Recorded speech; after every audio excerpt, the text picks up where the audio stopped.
the dark, we sit alone. Negara hanya peduli oligarki, bukan rakyat kecil. Penantian panjang itu akhirnya berubah menjadi penghinaan. Para guru honorer, tenaga kesehatan, dan pegawai non-ASN lainnya yang sudah bertahun-tahun mengabdi untuk negeri sekarang harus menelan pil pahit. Pengangkatan P3K dan CPNS 2024 ditunda. Alasannya, penghematan anggaran. Tapi anehnya, penghematan ini hanya berlaku untuk rakyat kecil. Sementara proyek-proyek besar tetap berjalan, gaji dan tunjangan pejabat tetap naik, dana untuk perjalanan dinas tetap mengalir deras. Lihatlah akun Instagram Kemenpan RB. Dibanjiri amarah rakyat yang dikhianati, dipenuhi jeritan mereka yang sudah terlanjur berharap.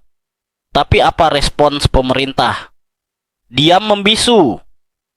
Mereka yang selama ini bekerja dengan upah minim, mengajar dengan harapan suatu saat dihargai, mengabdi demi mencerdaskan bangsa, kini malah dibuang seperti sampah.